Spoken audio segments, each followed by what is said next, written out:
চিকিৎসার জন্য লন্ডন যাচ্ছেন খালেদা জিয়া। বিদায় জানাতে বিমানবন্দরে নেতাকর্মীদের ঢল। সুস্থতার জন্য দেশবাসীর দোয়া কামনা। গুম, খুন ও জুলাই গণহত্যার দায়ে হাসিনা সহ ৯৭ জনের পাসপোর্ট বাতিল। ট্রাভেল পাসে ভারতে যাচ্ছেন হাসিনা, বলছে প্রেস উইং। আন্তর্জাতিক মানদণ্ডে জুলাই গণহত্যার বিচার, বললেন অ্যাটর্নি জেনারেল। আহত ১০০ জনকে চাকরি দেওয়ার ঘোষণা স্বরাষ্ট্র উপদেষ্টার। এবং বাংলাদেশ কোন পথে যাবে ফয়সালা চলতি বছরে, বলছে জামায়াতে ইসলামী। জাতিকে ঐক্যবদ্ধ করতে ইমামদের প্রতি আহ্বান।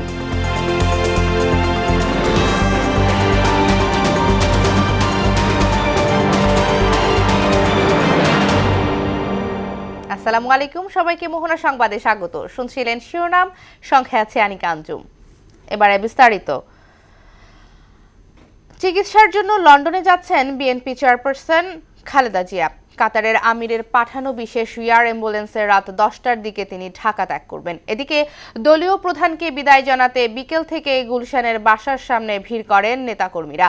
বিমানবন্দরেও নেমেছে জনতার ঢল। বিমানবন্দরে যাতায়াতকারী সাধারণ মানুষ ও যানবাহন চলাচল নির্বিঘ্ন করতে সবাইকে সুশৃঙ্খলভাবে ফুটপাতে অপেক্ষা করার নির্দেশ দেওয়া হয়েছে দলীয় বিজ্ঞপ্তিতে। এছাড়া বেগম জিয়ার সুস্থতা কামনায় দলের পক্ষে দেশবাসীর দোয়া কামনা করা হয়েছে। এই মুহূর্তে বিমানবন্দরে আছেন আমাদের সহকর্মী তানজিদ ভুইয়া। তার কাছে জানবো সেখানকার সার্বিক চিত্র। তানজিদ, বেগম জিয়ার গাড়িবহর কি বিমানবন্দরে এসে পৌঁছেছে?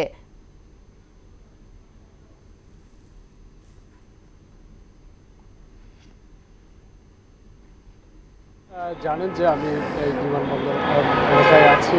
আপনি জানেন যে বিএনপি চেয়ারপারসন বেগম খালেদা জিয়া আজকে কিন্তু উন্নত চিকিৎসার জন্য হযরত শাহজালাল আন্তর্জাতিক বিমানবন্দরে আসবেন। যে কাতারের যিনি আমির রয়েছেন তিনি কিন্তু একটি বিশেষায়িত একটি air ambulance, royal air ambulance, সেই এয়ার অ্যাম্বুলেন্স করে তিনি কিন্তু দোহা যাবেন। সেই দোহা থেকে আমরা জানতে পেরেছি যে রাত ১:৩০ কি ২টা নাগাদ তিনি কিন্তু সেখানে পৌঁছাবেন। তারপরে কিন্তু কাতারের যিনি আমির রয়েছেন তার সাথে সাক্ষাৎ করবেন। তারপরে বিএনপির চেয়ারপারসন বেগম খালেদা জিয়া, বিএনপির ভারপ্রাপ্ত চেয়ারম্যান তারেক রহমানের সঙ্গেও কিন্তু তার দেখা করার কথা রয়েছে। সেটি কিন্তু যুক্তরাজ্যে যে লন্ডন ক্লিনিক রয়েছেন সেখানে কিন্তু বিশেষায়িত লন্ডন ক্লিনিকের যে ব্যবস্থা রয়েছে সেখানে কিন্তু তিনি চিকিৎসা নেবেন। এখন পর্যন্ত কিন্তু বিএনপি চেয়ারপারসন বেগম খালেদা জিয়ার, আপনি যেটি বলছেন যে এখন পর্যন্ত তিনি কিন্তু বিমানবন্দর এলাকায় এসে পৌঁছাননি। কারণ হচ্ছে বিএনপি চেয়ারপারসন বেগম খালেদা জিয়ার যে গাড়িবহর রয়েছেন সেই গাড়িবহরটি যে দলের বিভিন্ন পর্যায়ের নেতাকর্মীরা রয়েছেন সেই নেতাকর্মীরা কিন্তু সে কারণে কিন্তু তার গাড়িবহরটি এখনও বিমানবন্দর এলাকায় এসে পৌঁছায়নি। তো আমরা যতটুকু জানতে পেরেছি তিনি গুলশান বিএনপি চেয়ারপারসন বেগম খালেদা জিয়ার যে ফিরোজার বাসভবনটি রয়েছে সেখান থেকে রওনা হয়েছেন, কিন্তু এখন পর্যন্ত তিনি বিমানবন্দর এলাকায় এসে পৌঁছাননি। তার কথা রয়েছে যে 10টায় যে ফ্লাইটটি, বিশেষায়িত বিমানের যে এয়ার অ্যাম্বুলেন্স ক্রাফটের যে ফ্লাইটটি, সেই ফ্লাইটটি উড্ডয়ন করবে। তো 10টায় সেই ফ্লাইটটি উড্ডয়ন করবে। তো এই ছিল আমার কাছে আনিকা সর্বশেষ। তানজিদ, আপনাকে ধন্যবাদ। গুম হত্যার সঙ্গে জড়িত 22 জন ও জুলাই হত্যাকাণ্ডে জড়িত 75 জনের পাসপোর্ট বাতিল করা হয়েছে। এর মধ্যে শেখ হাসিনার নাম রয়েছে বলে জানান প্রধান উপদেষ্টার উপপ্রেস সচিব আবুল কালাম আজাদ। রাজধানীর ফরেন সার্ভিস একাডেমিতে জামায়াতে আমিরের সঙ্গে প্রথম অন্তর্বর্তী সরকার প্রধান উপদেষ্টার সঙ্গে বৈঠকের পর সমসাময়িক বিষয় নিয়ে সংবাদ সম্মেলনে এসব কথা বলেন তিনি। একই সময় সংস্কার, নির্বাচন সহ নানা ইস্যু নিয়ে কথা হয়েছে। কমিশন নির্ধারিত সময়ে সংস্কার শেষ করতে পারে বলে জানান প্রধান উপদেষ্টার প্রেস সচিব শফিকুল আলম। 5টি কমিশন আগামী 15 তারিখের মধ্যে রিপোর্ট জমা দেবে বলেও জানান তিনি।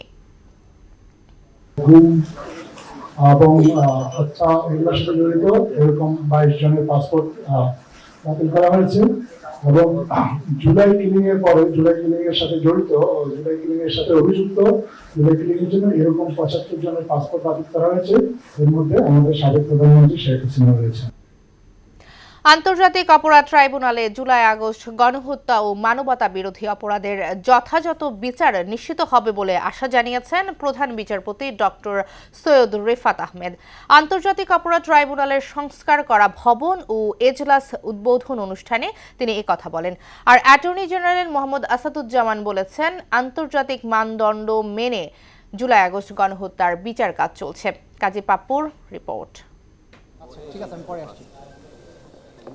1905 সালে গভর্নর হাউস হিসেবে যাত্রা করা পুরনো হাইকোর্ট ভবনটি পাকিস্তান আমল থেকে ঢাকা হাইকোর্ট এবং 2010 সাল থেকে আন্তর্জাতিক অপরাধ ট্রাইব্যুনাল হিসেবে ব্যবহৃত হয়ে আসছিল। কার্যক্রম চালু থাকা অবস্থায় ঝুঁকিপূর্ণ বিবেচনায় 100 বছরের পুরনো এই ভবন থেকে সরিয়ে নেওয়া হয় ট্রাইব্যুনাল। পুরনো এই ভবনের পাশে টিন শেডের স্থাপনায় স্থানান্তর করা হয় ট্রাইব্যুনালটি। অবশেষে জুলাই আগস্ট গণহত্যার বিচারের জন্য সংস্কার করা আন্তর্জাতিক অপরাধ ট্রাইব্যুনালের মূল ভবন ও এজলাস কক্ষ উদ্বোধন করলেন প্রধান বিচারপতি ডক্টর সৈয়দ রেফাত আহমেদ।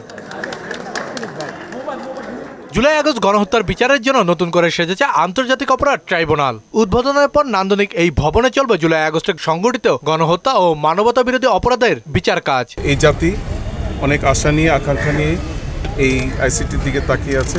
এই দেশের একটা সাধারণ নাগরিক হিসেবে আমি ঠিক সেই আশা আকাঙ্ক্ষা নিয়ে তাকিয়ে আছি। সংস্কারটা দেখতে চাই এবং ন্যায় বিচারটা দেখতে চাই। এই বিচারের স্বচ্ছতা ও ন্যায্যতা নিশ্চিতে প্রয়োজনীয় সবকিছু করার কথা জানালেন অ্যাটর্নি জেনারেল।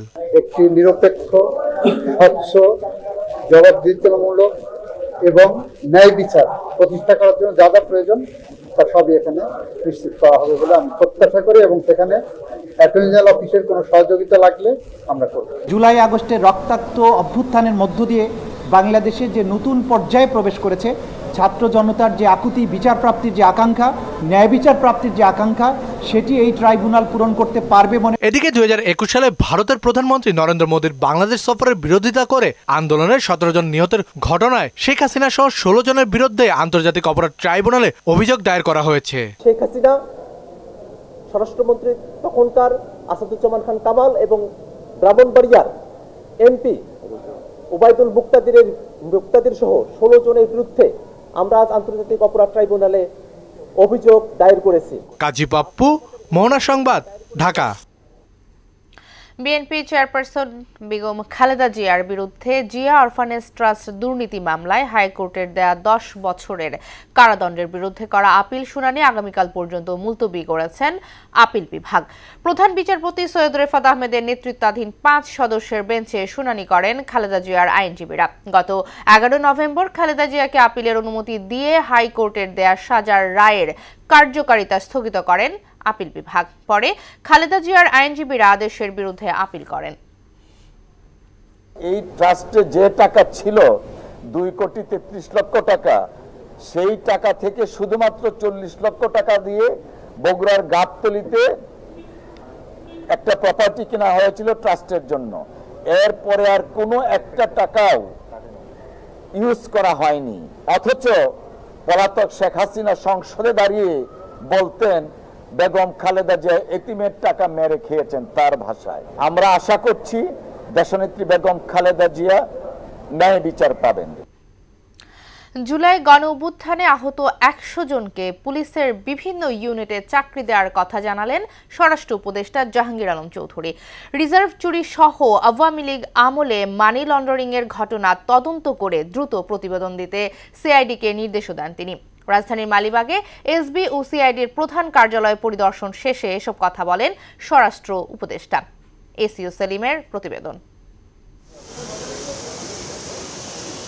মঙ্গলবার রাজধানীর মালিবাগে পুলিশের বিশেষ শাখা এসবি ও অপরাধ তদন্ত বিভাগ সিআইডির প্রধান কার্যালয় পরিদর্শন করেন স্বরাষ্ট্র উপদেষ্টা জাহাঙ্গীর আলম চৌধুরী। আইজিপির নেতৃত্বে সংশ্লিষ্ট পুলিশ কর্মকর্তারা এ সময় তাকে স্বাগত জানান। পরে সাংবাদিকদের মুখোমুখি হয়ে স্বরাষ্ট্র উপদেষ্টা বলেন, ট্রাফিক পুলিশের পাশাপাশি পুলিশের অন্য ইউনিটগুলোতে জুলাই অভ্যুত্থানে আহতদের পর্যায়ক্রমে পুনর্বাসন করা হচ্ছে। যারা আহত হয়েছে তাদের আমরা কিছু যেন আমরা পুলিশে অ্যাবজর্ব করতে পারি, আমরা তাদের একটা কর্মসংস্থানের জন্য একটা ব্যবস্থা করতে পারি। আমরা একটা প্রপোজাল পাঠাইছি, আপাতত আমরা 100 দিয়ে শুরু করতেছি, পরে হয়তো এই সংখ্যাটা আস্তে আস্তে বাড়াবো। প্রায় 1000 ছাত্রদের আমরা এই ট্রাফিক ইসে নিয়োগের জন্য আমরা একটা প্রপোজাল পাঠিয়েছি। আমরা এই পর্যন্ত 400 জনের মতো নিয়েছি। অর্থ পাচার বিগত সরকারের বড় অপরাধ ছিল উল্লেখ করে বাংলাদেশ ব্যাংক সহ বিভিন্ন খাত থেকে কত টাকা খোয়া গেছে তদন্ত শেষে এই বিষয়ে দ্রুত রিপোর্ট দিতে সিআইডিকে নির্দেশ দেন তিনি। বিগত সরকারের বড় সমস্যা ছিল মানি লন্ডারিং। মানি লন্ডারিং তো আমাকে সবচেয়ে বেশি হয়েছে। এটা নিয়ে আমি বলছি তারা যত তাড়াতাড়ি রিপোর্টটা দিতে পারে। এখন হলে যদি তারা ইনভেস্টিগেশনে করে সময় ক্ষেপণ করে কোনো লাভ নেই। আমি একটা রিপোর্ট চাই যে কারা কারা এটার সাথে জড়িত। 5 আগস্ট আওয়ামী লীগ সরকারের পতনের পর কিভাবে এত অপরাধী পালিয়ে গেল সেই প্রশ্নের উত্তর দেন স্বরাষ্ট্র উপদেষ্টা। 5 তারিখের পর থেকে 5, 6, 7 পর্যন্ত তো কোনো সরকারই ছিল না। ইনফ্যাক্ট এই সময় অনেকেই পালিয়ে গেছে। এটা অস্বীকার করার কোনো উপায় নেই, যে তবু আমি এটা ইনভেস্টিগেশন করে দেখব। এস.ইউ. সেলিম, মোহনা সংবাদ, ঢাকা।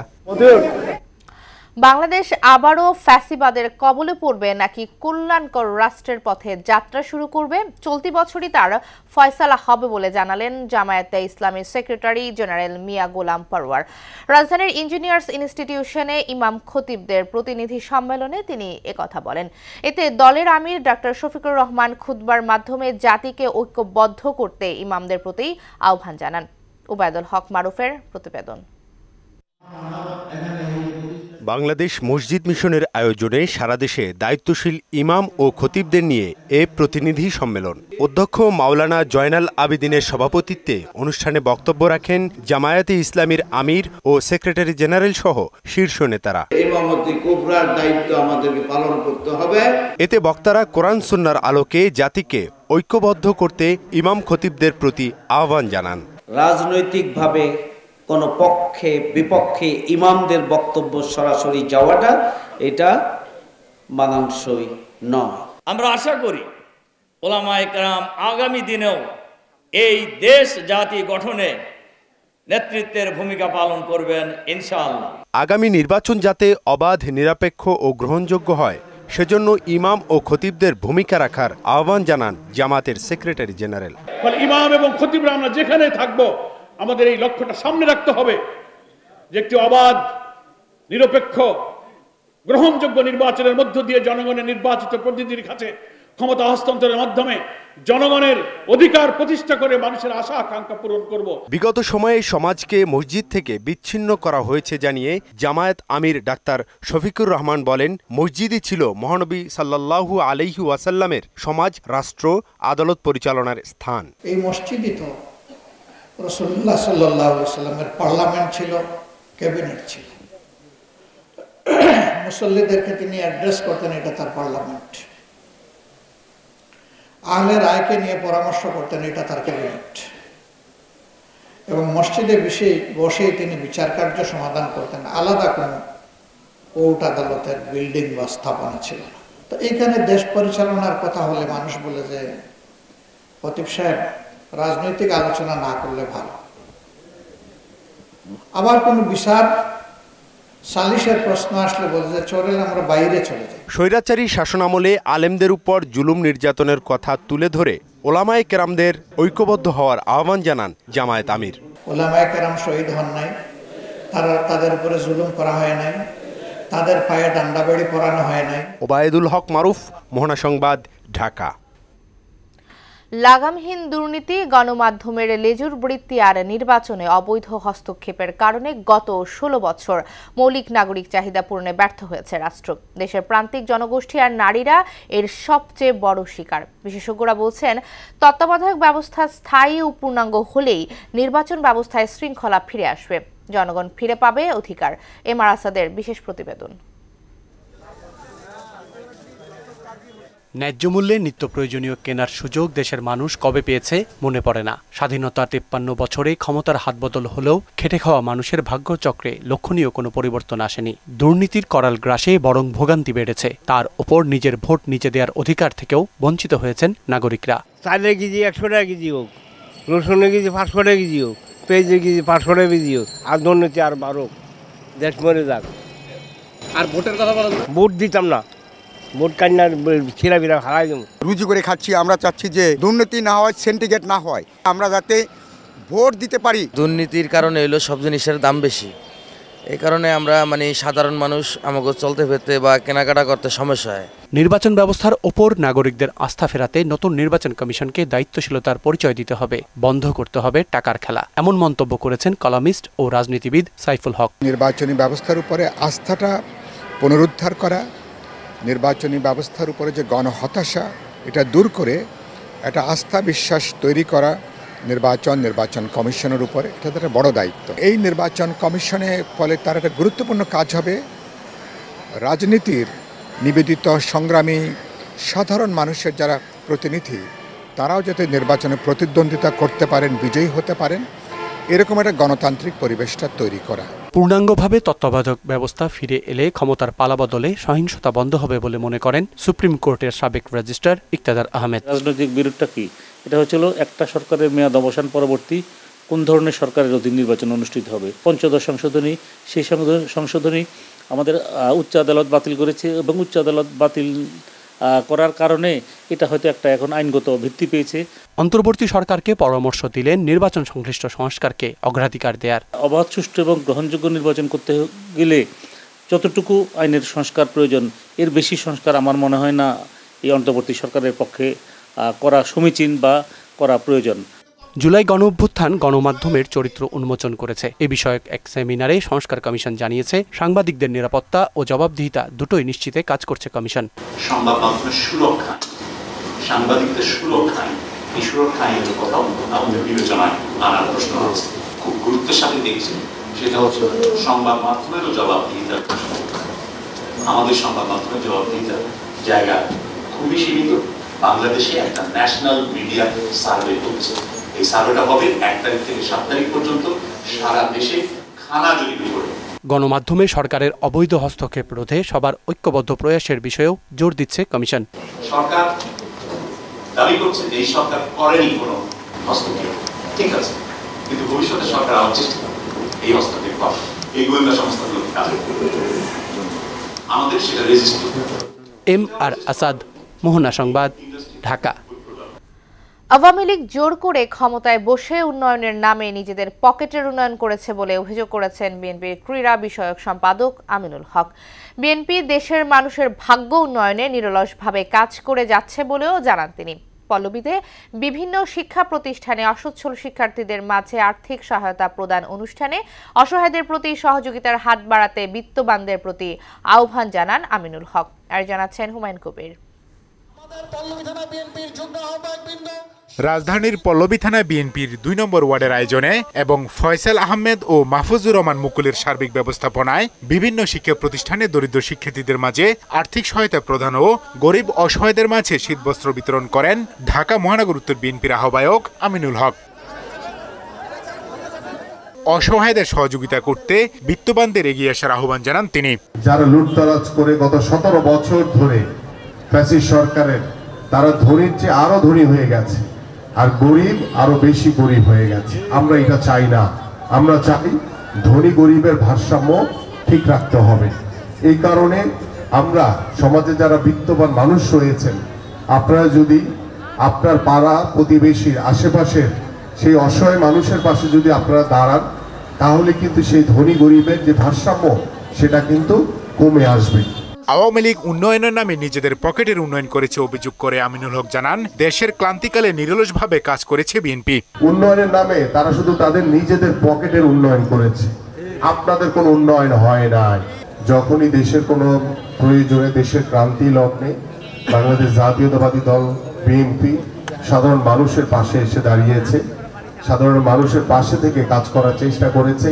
দেশের মানুষ যাতে ভালো থাকতে পারে সেভাবে কাজ করতে দলীয় নেতাকর্মীদের প্রতি আহ্বান জানান ঢাকা মহানগর উত্তর বিএনপির আহ্বায়ক। মৌলিক অধিকারগুলো রয়েছে সেগুলো যাতে আমরা নিশ্চিত করতে পারি, বিএনপি সেই রাজনীতি করে। হুমায়ুন কবির, মোহনা সংবাদ, ঢাকা। জনপ্রিয় ফুটওয়ার ব্র্যান্ড ওয়াকারুর ব্র্যান্ড অ্যাম্বাসেডর হয়েছেন আরফান নিশো। এরই মধ্যে সম্পাদিত এই সংক্রান্ত চুক্তিতে গুরুত্বপূর্ণ মাইলফলক হিসেবে দেখছেন ফুটস্টেপস লিমিটেডের চেয়ারম্যান ভি নওশাদ ও ওয়েব মেকার বাংলাদেশের ম্যানেজিং ডিরেক্টর মোর্শেদ আলম। আরফান নিশো জানান, তিনিও এখন থেকে ওয়াকারু পরিবারের একজন সদস্য।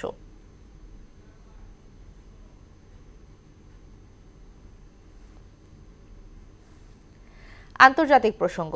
7.1 মাত্রার ভূমিকম্পে চীনের তিব্বতে শতাধিক মানুষের মৃত্যু ও 130 জন আহত হয়েছে।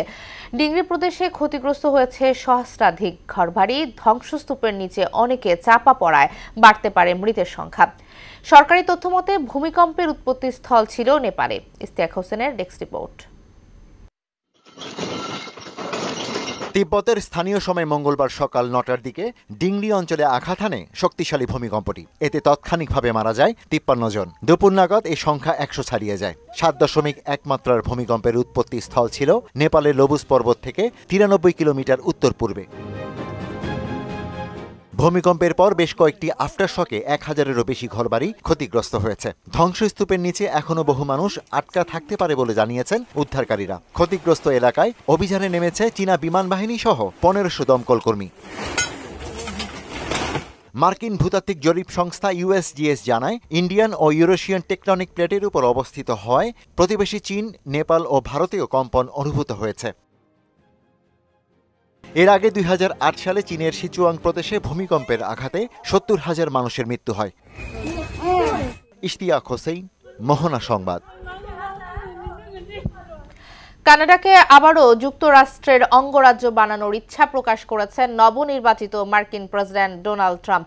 নিজের সামাজিক যোগাযোগ মাধ্যম ট্রুথে দেয়া এক পোস্টে তিনি বলেন, কানাডার উচিত যুক্তরাষ্ট্রের সঙ্গে একীভূত হয়ে 51তম অঙ্গরাজ্যে পরিণত হওয়া। এতে বাণিজ্য ঘাটতি ও ভর্তুকি মুক্তি সহ নানান সুবিধা পাবে কানাডা।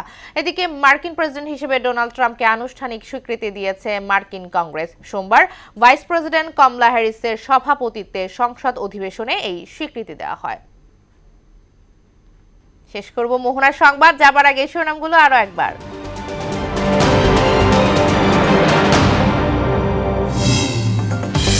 চিকিৎসার জন্য লন্ডন যাচ্ছেন খালেদা জিয়া। বিদায় জানাতে বিমানবন্দরে নেতাকর্মীদের ঢল। সুস্থতার জন্য দেশবাসীর কাছে দোয়া কামনা। গুম, খুন ও জুলাই গণহত্যার দায়ে হাসিনা সহ 97 জনের পাসপোর্ট বাতিল। ট্রাভেল পাসে ভারতে আছেন হাসিনা, বলছে প্রেস উইং। আন্তর্জাতিক মানদণ্ডে জুলাই গণহত্যার বিচার বলেন অ্যাটর্নি জেনারেল। আহত 100 জনকে চাকরি দেওয়ার ঘোষণা স্বরাষ্ট্র উপদেষ্টার। এবং বাংলাদেশ কোন পথে যাবে ফয়সালা চলতি বছরে, বলছে জামায়াতে ইসলামী। জাতিকে ঐক্যবদ্ধ করতে ইমামদের প্রতি আহ্বান।